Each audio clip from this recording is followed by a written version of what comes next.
Hey girl, welcome to the Black Girl Voices podcast. I'm Shivaun, And I'm Whitney. and every week we get together to laugh, cry, shade, and share everything from pop culture to racism. So grab your headphones and your oversized mug and come and join the conversation. I was a little hesitant there. It seemed like it was gonna. I listen. It's been a week. I got sucked through the portal. Mercury is getting her microbraids, and I don't understand why I have to be involved in the process. Honestly, though, like I normally, when people are like, "Oh, you feel so emotional" and stuff like, no, for real, I feel it. Like something special about this one. I think I might have turned into like an alien or something when I was outside watching the solar eclipse. I think something happened. Yeah. Wait, am I allowed to talk about it? We can't jump into grievances just yet. No. No, we gotta make sure you're okay. I gotta make sure you're okay first. How are you doing? I'm good. I'm just like, I'm overly emotional. Like between motherhood stuff, like motherhood, y'all, I got a 13-year-old and I think that's all that needs to be said on that. But God bless you. Between that, just like feeling emotional like all the time, or like heavy happened after the solar eclipse. And so I'm like, I mean, the world didn't end, but damn, the weight of the world sure dropped off on me. And I don't know, I genuinely don't know why. Listen, we're gonna have to reach out to the girls who put their rocks by the windows. You know them joints. We're gonna have to reach out because y'all let me know what's going on. Yeah, because something happened when that big rock crossed that big fireball in the sky. Something happened with the right. The other big Can someone please tell me when that rock came between us and the bright rock in the sky? Something happened. Child. How are you though? I'm good. I'm good. I have made a grave mistake. Oh no. The mistake was I got my child a karaoke machine. Now hear me. Oh, that was on you, girl. Now hear me. It was on you now. This is your first child? Only child. Mm-hmm. Oh yeah, first and all. Yeah, you ain't know that. Oh, I'm the problem always. Let's keep it a buck. My husband is never the problem when it comes to these things. He's the rational one. He's the logical one. I'm the emotional one.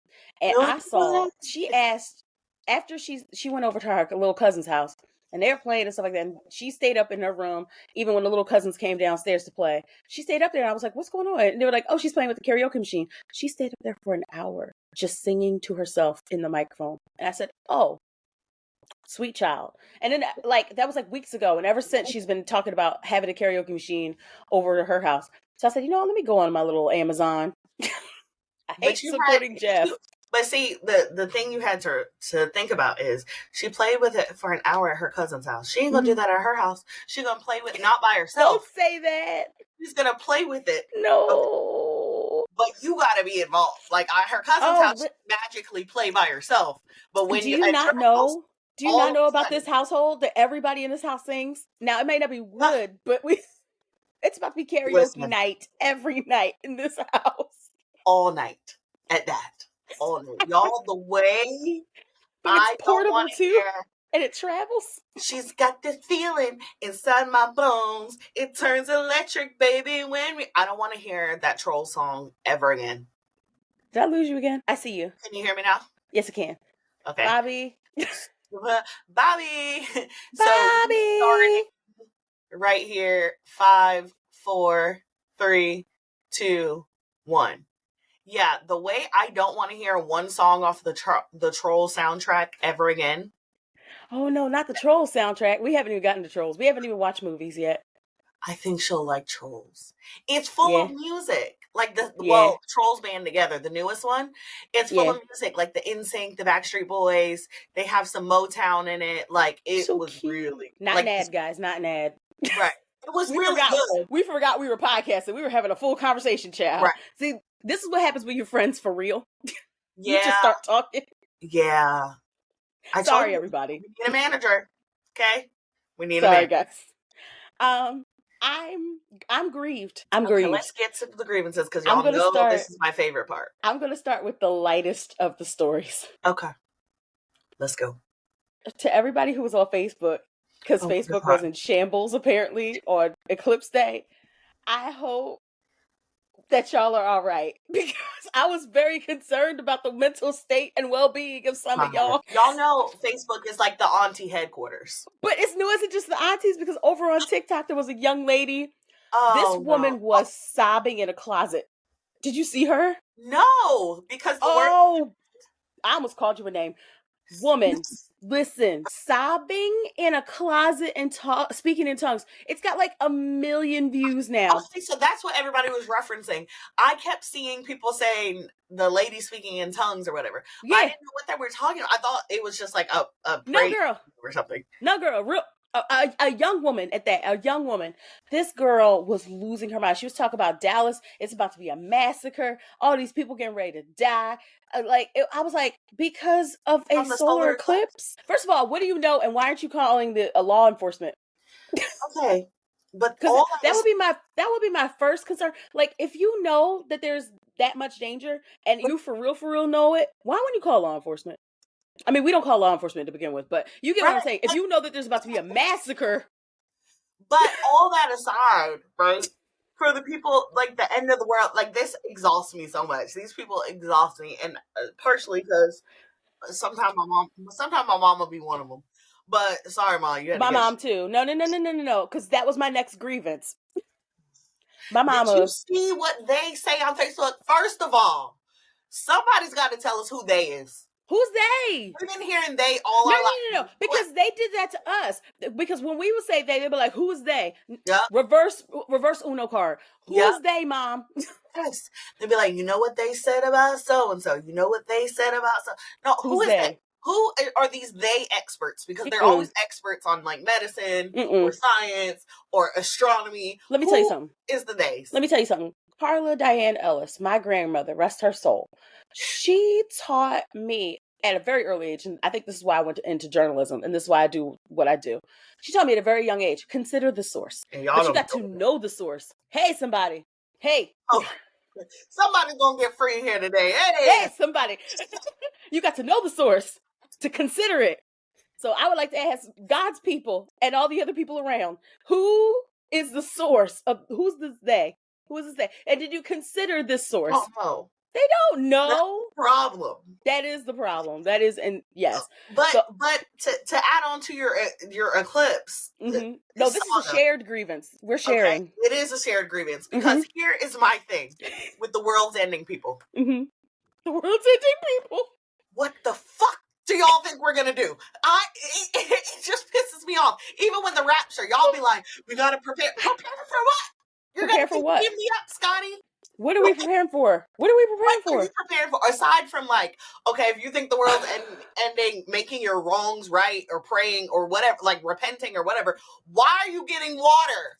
But also, what are you getting bread for? Let me bring you close. Let me bring you close, beloved. The book said, no man knows the time or the hour.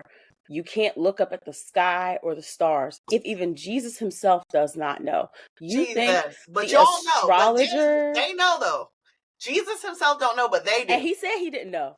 He told us in the book that y'all allegedly read, that y'all want everybody to read. Whitney, you didn't keep reading. If he said he didn't know, but he said, but they know. He said that. Source, Jesus. It was in Revelation. No. It was the back head scratch lets you know everything that you need to know when they start. No, and it bothers me because it's like, prepare what? The whole, and I'm speaking to Christians only. If this is not your belief system, that's fine. You can be here and you can laugh too.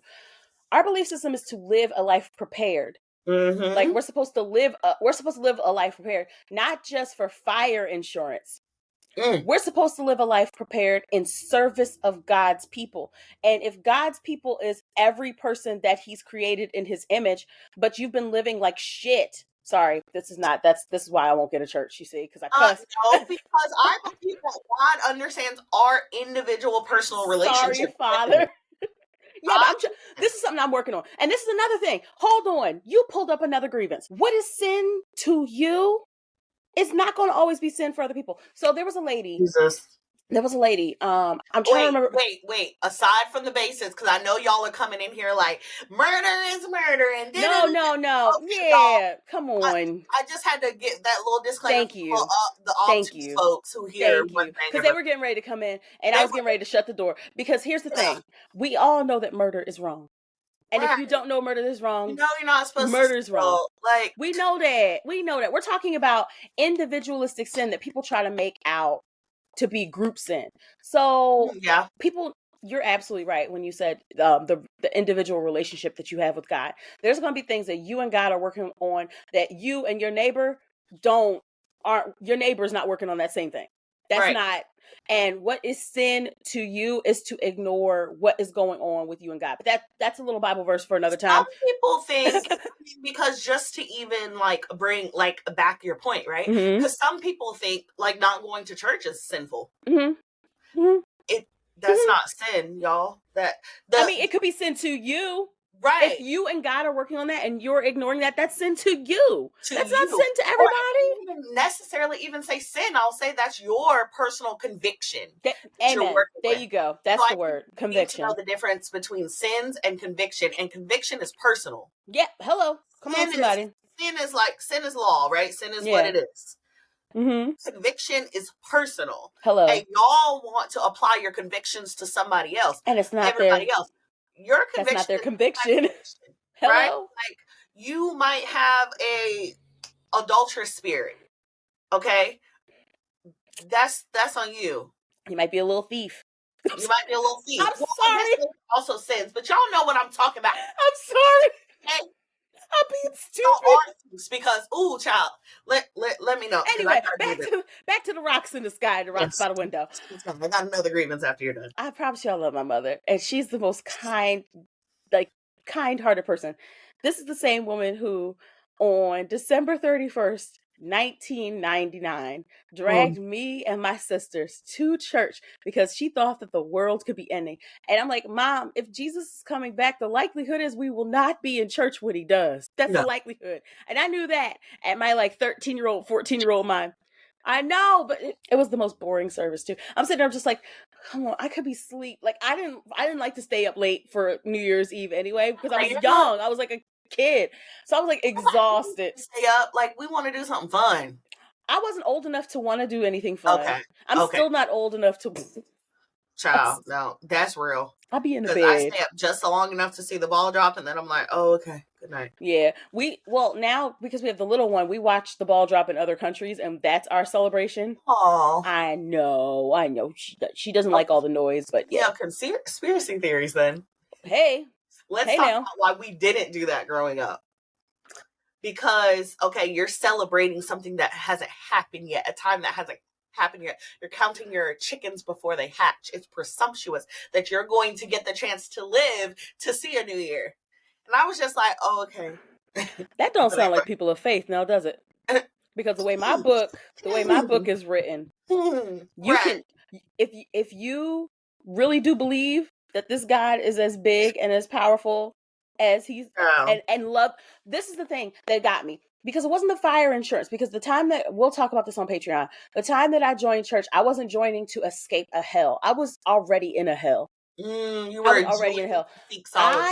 The thing that got me was that love.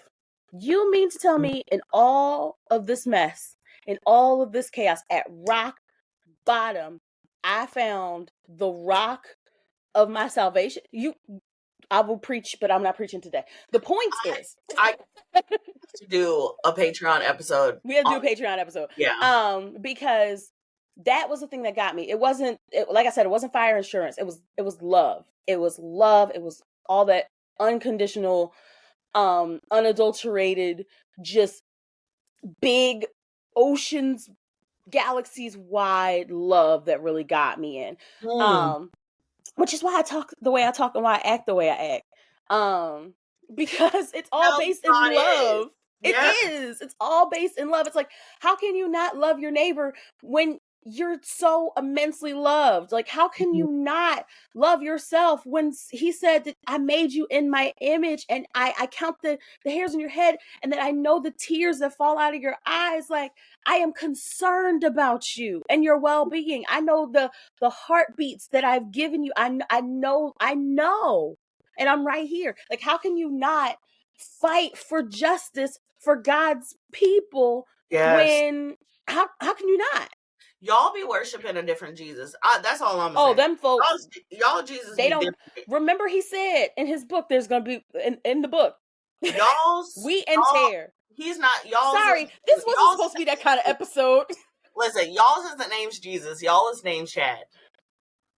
Because Chad has a lot of audacity, right? Chad only cares about himself, and Chad is just here to micromanage everybody and judge them. Like, you're not doing your job. You're not doing. You're gonna get fired. It's legalism. It's a lot of legalism, but it's Jesus. But also, like, I'm not gonna say this because anyway, the point is, the rocks in the sky were not opening a portal. Nobody got zapped anywhere. But if anything happened, the weight of things increased. I saw a picture online, and it was a border patrol standing next to these 3 migrants. All 3 are in handcuffs, and they're all looking at the solar eclipse. And I was pissed off. And what pissed me off about that was that people were using this photo as a kumbaya moment. Never mind the fact that these 3 men are not liberated. They're not free to look at this. Like, you don't know. Like, the border patrol guy was like, I'm probably getting ready to load you guys up in a truck. But let's stop and look at the solar eclipse. And people are looking at this as like a moment to unite. These 3 men aren't free. They're in handcuffs. And after Homeboy's done looking at the solar eclipse, he's loading them up and probably taking them to some kind of detention facility. Exactly. That is so dehumanizing, or at least from most of the images that we have seen, so dehumanizing and tiny and hot and cramped, lacking of resources, and just nothing that a human being should be, or really even an animal, nothing that a living thing should be experiencing. Right. And it's that was a really frustrating moment. I'm going to save the rest of my comments for the episode. What are your grievances, friend? I just have one, because you said something about thou shalt not steal, okay? Theft. I love having my work shared on social media. I do. I love it. I think it's great that it can reach different places and different people can see it, and like there's more visibility. Friend, if you tell me, I don't appreciate for you to take my work, okay? Take out, like, if I for some reason forget, that's why I always put the little, at Shivaun _Elizabeth now, and I try to put it close up to the text, because some of y'all have gotten y'all asses, okay? Y'all Christopher Columbus thieving asses, and you crop out the name and you post it to your page, and I don't even see it. And I'm not even talking like small pages. I really don't care the size, because whatever work I put into this, I put into this. So whether you have 2 followers or 200, it is so wildly disrespectful for you to post this, crop my name out of it, and I don't see it 10-1. Majority of the time when I do see it, it's because a mutual was like, girl, and tag me in the comments or something. But not only that, then y'all change the captions to be whatever you want it to be, okay? It has nothing to do with the post, because you don't have the understanding. Like, I created this, so I have the background knowledge and the understanding. And a lot of times where a lot of people go wrong on social media, like, I'm not going to be one of those who's criticizing other people's activism, but I think a lot of people are going left in the fact that they are not doing a lot of research on some topics that need to be researched, right? And they're getting it from their own knowledge, and that's a no. But you're taking it with no prior knowledge and no understanding, and making your own caption, and now what I've posted means nothing like what I originally posted. Nope. And it's just so wildly disrespectful. Share, please. Please share, I should be tagged in not only the photo, but in the caption as well. And it shouldn't be all the way at the bottom. You got to scroll down and try to find it. Give people their proper credit for the work they do. Just give them credit. Because there's plenty of pages who have millions of followers just based off of reposting work. And that's fine. That's their jam. That's what they've chosen for their social media. I'm okay with that. Yeah. But tag me correctly. Please. That's all I'm asking. I'm not asking. It's basic. Nothing. That's a basic thing. That is a basic thing. And if you're unknown, like, not that you're unknown, but like sometimes there's like work out there that's unknown. Right. Like if you don't know, say in the caption, hey, if you guys know who this is, can you help me find it? Yep. Can you help me find them? And then when you find them, tag them. And y'all, sometimes it really be as easy because y'all, like, I'll see quotes that I'm like, oh, that's Angela Davis. Oh, that's James Baldwin. Oh, that. Sometimes it's as easy as, okay, you saw a quote you liked on Pinterest. Type the damn quote into Google and I'll tell you who did it.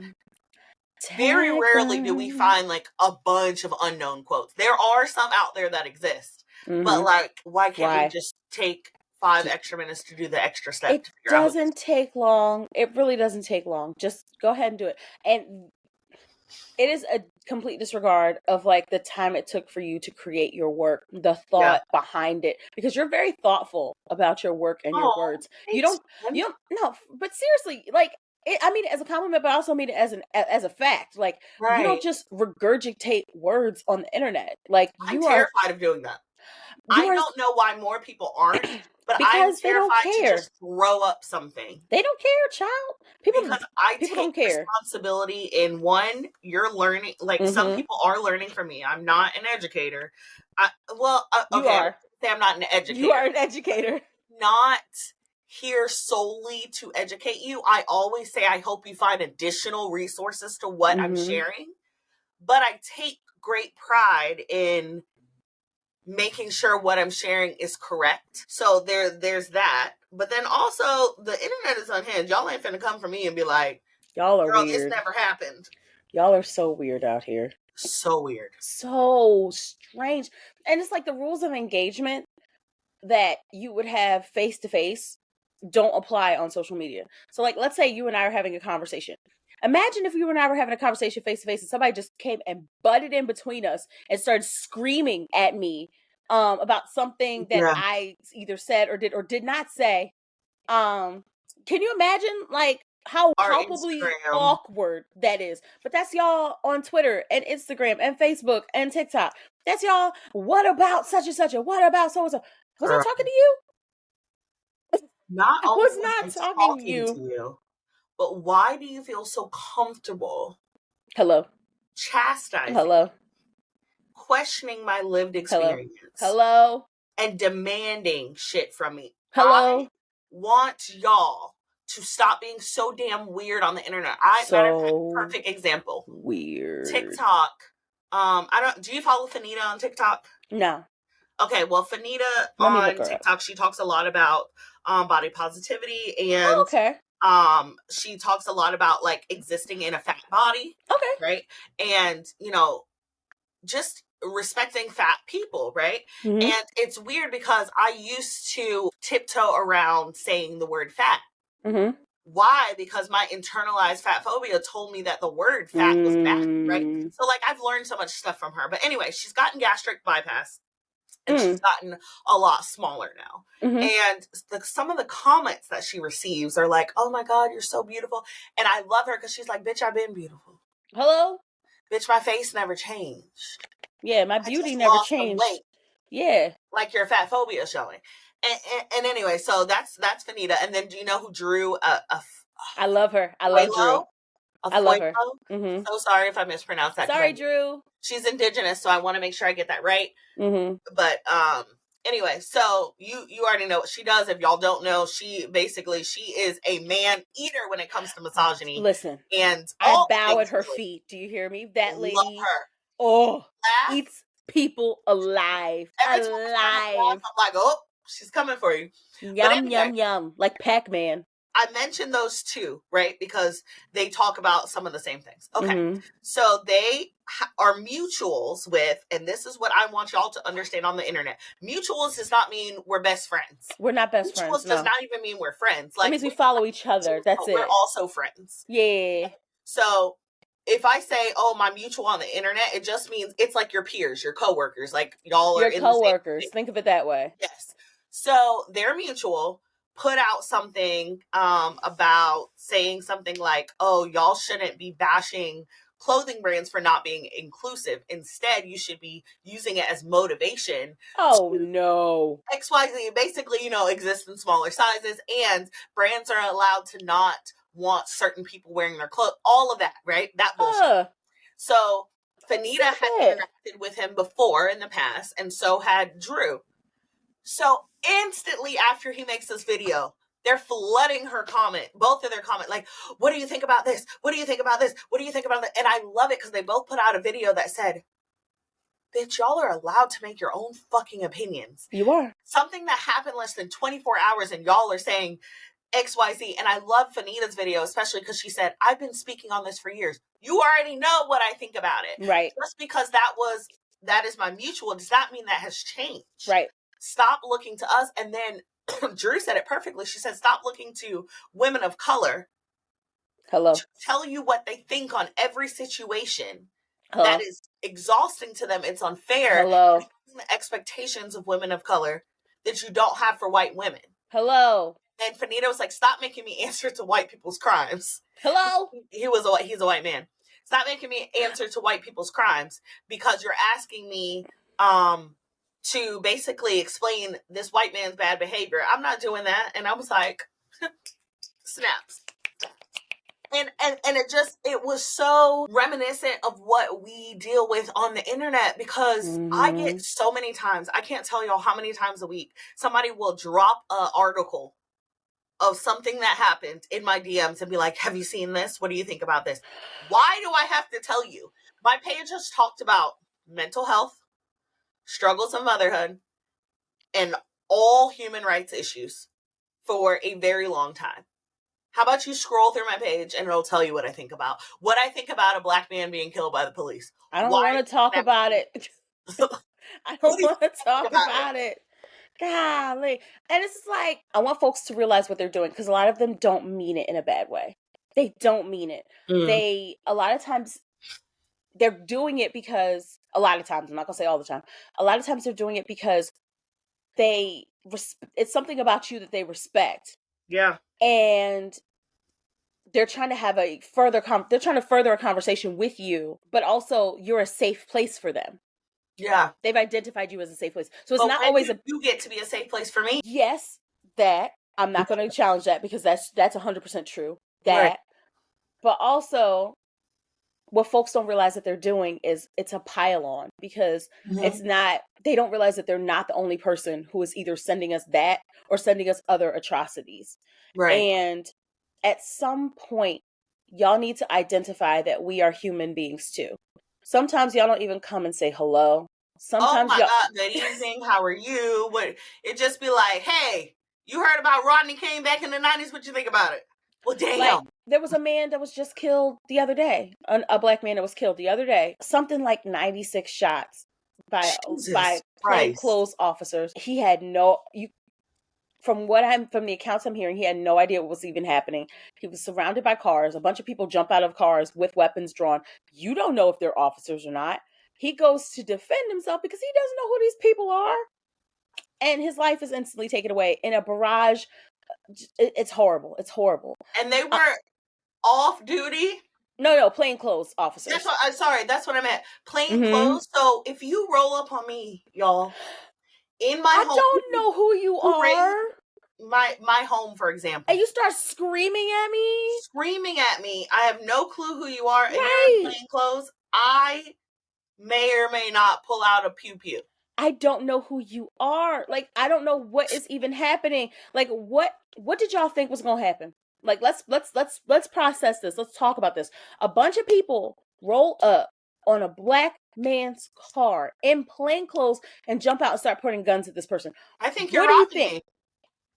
Or kidnapping me. Well, I'm gonna go defend myself. What do no, you might be the think? cards. I don't know what's going on. And it's just like we get a lot of these stories, and we see a lot of these stories, and there's things that we speak on, and there's things that we don't. I think that y'all need to make sure that the voices who you are following to speak out on these issues, make sure that you remember that those are people too. Like, we are not institutions. We are not the You're Wall not Street feeding Journal, us, right? Because well, even with institutions, hello. you're paying for that education. So Hello. they are required to provide you with an education because you're paying for it. There's a transaction there. There's no transaction here. And our content isn't transactional. Other than y'all's allyship, there's no transaction going on here. Yeah. Okay? Because you're asking me to do X, Y, Z for free. No, at this point, I do what it is put on my heart to do, what I feel called to speak on, what I feel qualified to write about. What I feel qualified to write about. You will get what the hell you get. Yeah. Now, if you want to pay me to do an event or speak, or matter of fact, I don't know if you follow Aja. What's her last name? She talks about sustainable clothing or sustainable. She's an activist. She's an author. Can you send me her? Sustainable clothing. Let me see. Let me find her, because I mean, it doesn't have to be right now, but well, I want to get her last name. I want to get her. Oh, Aja Barbara. Okay. Barbara. So she actually just posted an email, and let me just read you this email, because the audacity in it. Oh no! Right? Especially for someone. Okay, not that it matters, but in the world of like social media opportunities, it does matter. So just 200,000 followers. Very established author.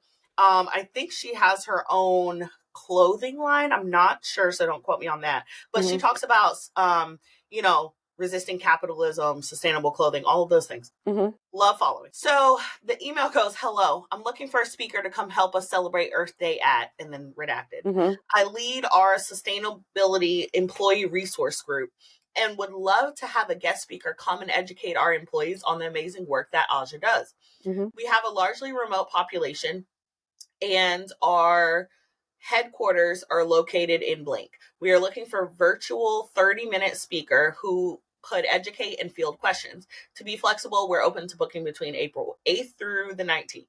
If those dates are unavailable, we also have reoccurring monthly meetings on the 4th of Tuesday." Unfortunately, we have no budget for speakers, so this would be pro bono. Then you have Looking no forward speaker. to connecting.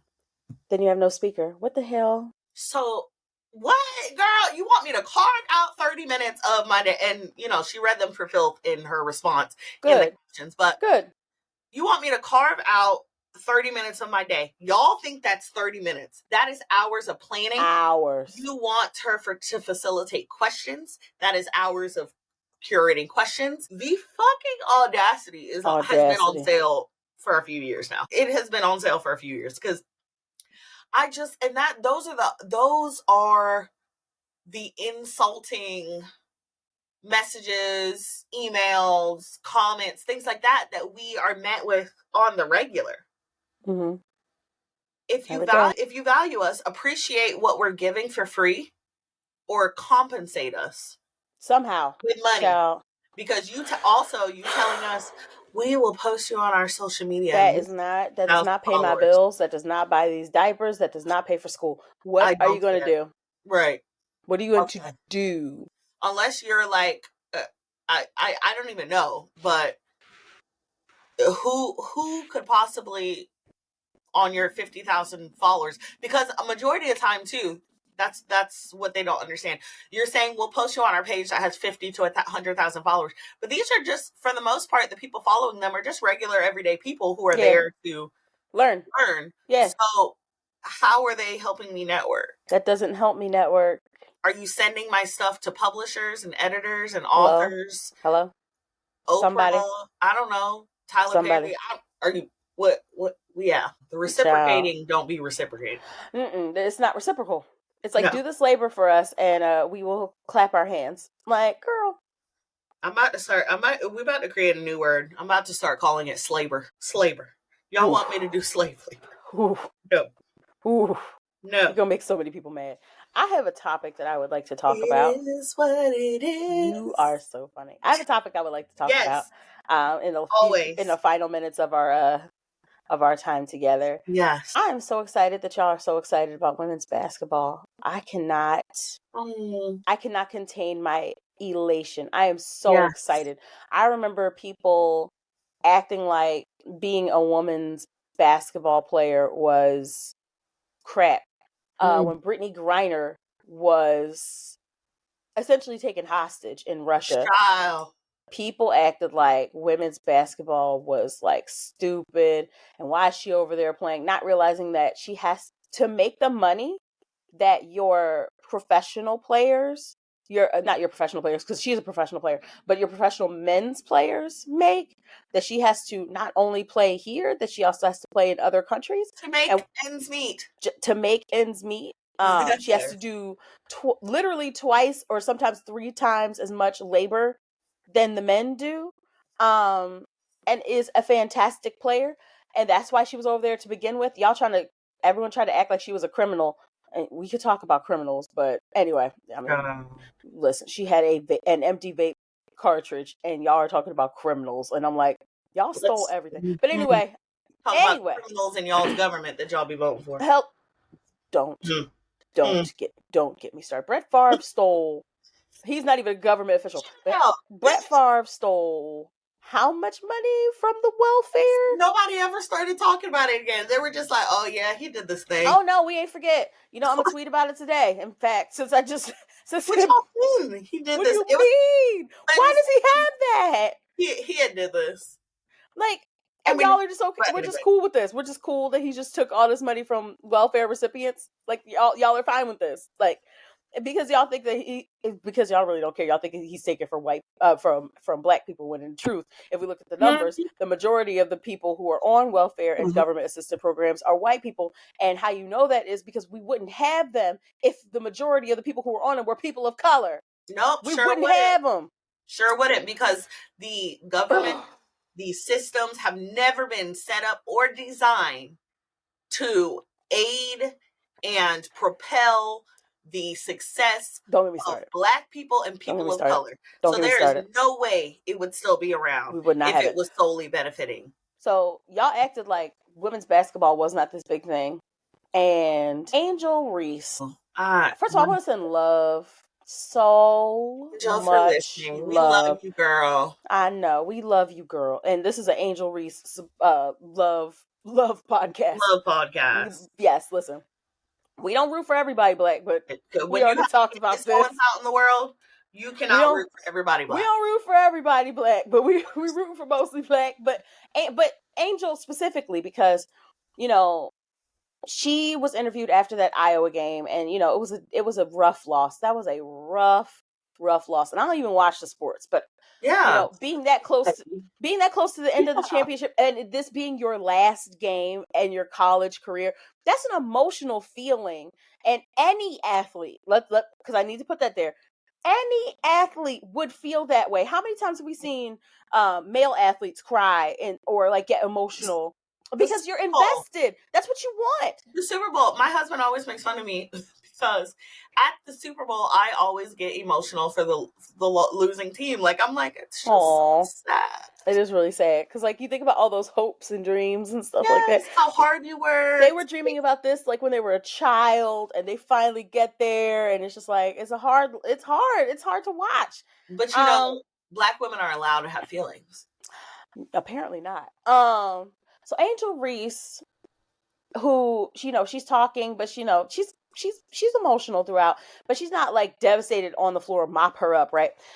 She was asked a very specific question, and I need to put this in because people act like that she just came into the press conference and laid out on the table and wept into the tablecloth there. Which, if she did, okay, whatever. Right. Like, I'm not holding it against her. That was obviously an emotional moment. So she was asked a question. Then her teammate, Floje, I want to make sure I'm saying her name right, Floje Johnson, came and defended Angel. And she said, y'all know Angel. Like, Angel's this leader. She's always coming in. She's always tough. It was such a We need to post that, actually, because that was such a beautiful. Let me go find that. We need to post that moment, because talk about solidarity and talk about sisterhood. And then, so 4 or 5 questions later, so this wasn't like immediate. 4 or 5 questions later, another reporter asked Angel how Angel felt about hearing her teammates' words about her. Mm-hmm. And that's when that viral clip that we see going around of Angel talking about how she's feeling, what's going on with her.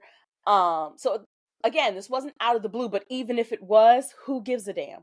Like, even if it was, who gives a damn? But the fact that she was specifically asked this question ties into the next thing I'm getting ready to talk about. So she talks about how, she hasn't been happy since they won that championship last year. How, she's gotten death threats, which I haven't seen enough people talk about the horror of getting death threats for winning a championship. You're doing what you're supposed to do. For doing any damn thing. For doing any damn thing. Unacceptable. For doing any damn thing, it is unacceptable. But for winning a championship, that's something you're supposed to do. That's something you're supposed to do. She's gotten death threats. She's talking about being sexualized. And for everybody who wants to be snarky and pull up her Instagram and talk about, we're sexualizing her. Da, da, da, da. No, that's not what she's talking about. She's talking about, apparently, somebody took her image, put it in AI, and then put it to porn. Right. That is such a violation. Pause right there, because I have the perfect example on the difference between how people rally for Black folks and the difference between how they, or I'm going to say Black women specifically, and how they rally for white women, right? This same thing, I believe, happened with Taylor Swift. And when I tell you, I did not know that. And when I tell you the people were up in arms, they were like, this is crazy. I didn't know that happened to her. All this stuff, right? What a violation. Yeah. What a damn violation. Are you kidding me? And then when this happens to people like Angel, y'all will go look at her social media to try to find a picture of her with like the least amount of clothes on that you can, and say, enjoying her body as a young woman, as it's her right to do. As I tell my sons, okay, or I'll say my older son, because the youngest one is the baby.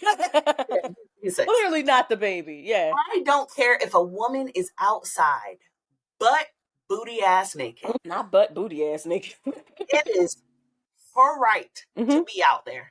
Okay? She does not owe you anything. It is not an invitation. And just like you cannot go into the store, like, and this I'm using this as a example for when people talk about rape and things like that, and they're like, oh, well, what was she wearing? You can't go into the store take milk just because you see it. Talk about it. So how the hell they understand consent? You can take someone's rape aside, their image, pictures of their body just because you see it. Sick. Just sick. Disgusting. Disgusting. So she talks about that. She talks about her experiences, and then she turns it into a positive. She said, I'm just going to keep being me. I'm just going to keep doing me. And then she makes it aspirational, which I love, because then she starts talking about, to all the young girls, I hope it's not as hard when you get here. But I'm rooting for you. Like, it's just a beautiful moment. Like, she takes that story of negativity, she turns it into inspirational, and then she turns it aspirational for other people. And that was the clip. Emmanuel fucking Acho. Child, I'm over him. Drug his happy ass on to whatever newscast that was, and decided to say, I'm going to give a gender neutral, racially indifferent take. No, sir, you did not give a gender neutral or racially indifferent take. What you gave was a ego stroke to bigots, to be able to look at this girl who's talked about all of the things that she's been through, that she shouldn't have had to go through, for playing a sport, and playing a sport well and competitive like everybody, like every other athlete. And you gave them the fuel and the words and the energy to be able to take this Black girl down. That's what you did. You cannot give a gender neutral, racially indifferent take to racism and misogyny. You can't do that. Yeah, you can't do that. I really don't have words about that. Yeah. But I think that in itself is a podcast. Because yeah, we could talk about that. Yeah, we talk often about how even Black men benefit from the systems of white supremacy under the tier of the patriarchy, and people don't understand that. Some people don't understand that. Yeah, sorry. Some people don't understand that. But that right there is yet another example of somebody who has been able to, climb the ladder a little bit because of the benefits and the privilege they have under the patriarchy, which exists under the white supremacist built systems. And instead of using that then to propel Black women who are even beneath that, right? So you have white men, then white women, then Black men, and then Black women when we're talking white versus Black. And instead of using that to pull a Black woman up, you then are like, oh, nah, it neutral gender, that don't exist. Spit on her. Say that you deserve it. Essentially, you're like, nah, we're good. Right. Essentially, he looked at the death threats and the over-sexualization of Angel Reese, none of which are by her fault, and none of which should have been results of her doing what she does. He normalized it. Not only that, but he said you deserved it. Jesus. That's what he said. He said, you can't say that you're the big bad wolf and then act like Courage the Cowardly Dog. Yes, which, first of all, pissed me off as a Cartoon Network kid because I watched Courage the Culture. I watched Courage, okay? Low-key kind of brave. Very brave. That shit was scary. But just because we're scared, this is also, this is a little word, and I'm not going to get too far into it. Just because I'm doing it afraid does not mean that I'm cowardly. Doing it afraid still counts as doing it. Showing up scared still counts. It still counts. We Bobby. Bobby, it happened again. I don't know what's going on with our internet today. Sorry, Bobby. Restarting here in 5, 4, 3, 2, 1. Doing it afraid still counts. Doing it afraid. Showing up scared still counts. And it doesn't make you any less noble, any less brave, any less anything. Yeah, that's a word. No, that's a word. Yeah. That's a word for somebody out there. And what Emmanuel Acho did for bigots who already feel energized by terrorizing girls like Angel Reese is he gave them the permission from a Black man to do it. Meanwhile, you have Joy Taylor on the other end of the table, and she said, "Who made Angel a victim? I mean, a villain." A villain. And Emmanuel answers like, "Well, she said it." And you're like, "No. Who made her that?" Yeah. And Joy goes down the list, and she's like, "Angel never said that she was a villain. What she said, because this is what good journalists actually do. They actually read and apply receipts." She was called a villain by a journalist who just apologized this year for doing so. Just apologized a full year later for calling them what did he call him? He called them something egregious, but he called basically Iowa and Caitlin Clark's America's darlings, because obviously America's sweetheart versus something the villain. Yes, yeah, I saw that. It wasn't LA Times. It was yes, and it was.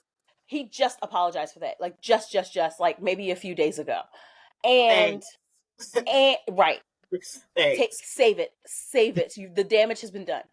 And what she said in the interview, I think it was on Vogue, where she said, "They want to call me a villain. I guess I'll take it." But she's saying that in light of what she has to do. She's like, "Listen, I'm competitive like everybody else.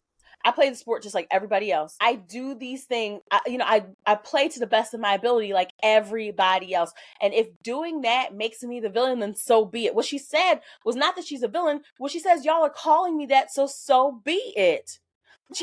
So that is what was actually said, which means that not only did Emmanuel Acho give permission to bigots to treat her Angel the way she's been treated, but it also ignored all of the things that she went through that were not justified. You can't tell me being a good player means that you earn death threats. Being a good player means that you earn over-sexualization. Being a good player means you end up in porn. None of those equate, because it's not true for the men, and it shouldn't be true for anybody. Right. And so to Emmanuel Acho. Bring yours in here, like the moms at church now, like the black mama at church. Bring yours. I think because you're a repeat offender. This is not the first time that you act like this. Yes. So I would like to propose something to you. Since you put out your little video, it wasn't an apology video, but he basically name dropped all the people that he talked to. And thank you to everybody who video. Yeah. Thank you to everybody who respectfully educated me. Nigga, if you sorry. You can cut that out. No. This is a blackity black ass podcast. I'm sorry. But sir, if you're going to keep doing this for these bigots, if you're going to keep giving the fodder for bigots, because what did Van Lathan say? Van Lathan said, he's like, the attaboys mean more. The attaboys mean more to you than the solidarity with my brother and my sister. Ooh. And if the attaboys are starting to mean more to you than the solidarity with my brother and my sister, you're going to find yourself very disappointed. Ask Candace Owens. Because sooner or later, they will turn on you too. They remind you. The white supremacy only serves to benefit white people. White men specifically. Can use you as a mouthpiece, as a example to prove their little points, to make them feel better about themselves, so that they can not call themselves racist because they have a black friend or they listen to a black person. Once they are done, and once you piss them off, once you make them feel uncomfortable, once you are no longer palatable, you are just as disposable as the black people that they look down on. And the only difference is they're equed. Right. And they'll remind you. They will. They will remind you, and it'll be swift, and they'll be really uncomfortable. Try. Go ahead and try. You are the masses. Oh my gosh, what was what they call enslaved people who would kind of be their lookout. What did they call that? Gosh, I forget. I know exactly what you're talking about. But they would use this particular enslaved person to like tell what's going on, or like snitch if somebody was planning to escape. If you watch Django, you know it was was it Samuel L. Jackson? Samuel Jackson. It was Samuel Jackson who was this character, who played that role so well that it took like a few. Him so bad. I was so mad at him for that. I'm like, Sam, I know you're acting. Yeah, I know you're acting, but you're doing too good. I don't like it. I don't like it. But you are essentially that to them. When you're essentially that to them when you step into that role of being palatable, being likable, being safe. You're the safe Negro to them. For them. And if you're white and you're listening, if all of the black people that you get your education from don't make you feel uncomfortable, don't have you asking yourself hard questions, don't challenge you in any way, then you should ask yourself, why is it that I only follow people who don't challenge me to think on a deeper level? Don't challenge me to think about the ways that I show up harmful to their community. Right. Why is that? Child. I guess we'll end it on the coonery. Not the coonery. Love to Angel Reese, but also flowers to Dawn Staley. Yes. Flowers. Because I want to end on a positive note. 38-0 when five of your starters, you lost 5 of your starters. So you're starting with a brand new team, and y'all have a perfect season. 38-0 and win a championship. This isn't just like, you see like undefeated things happen in regular seasons. Like that can be done. But to be undefeated all the way to a championship. All the way with brand new people. It says a lot about the coaching. It says a lot about the players. It says a lot about the culture of the team. Hello? That you created. Hello? Yeah. Black women, y'all are beautiful. You are brilliant. You are resilient. You are innovative. You are dedicated. You are determined, and you deserve all of your flowers. And flowers. What kind of flowers you want, Dawn? What kind of flowers you want? Come on the podcast. Come on the podcast, Dawn. We promise we'll behave. You're from Philly? Come on. Yes. Yes. She's from Philly. Okay, Dawn. Yes, she's a legend here. Like we love doing Staley here. Work your yes. magic. Work your Come magic. on, Lord. Yeah, it's the Lord. It's not us. We love y'all. We love you guys. Y'all. We're grateful for each and every one of you. Make sure you subscribe to Patreon, and y'all, please don't just rate the podcast. Make sure you review it too. Okay, please review it. Yes, help our visibility. It matters. We're trying to get to 100 reviews. Maybe by the end of the season. I don't think that's too ambitious. I know y'all can do it. So shout out to y'all that have been listening, and we will see you next time.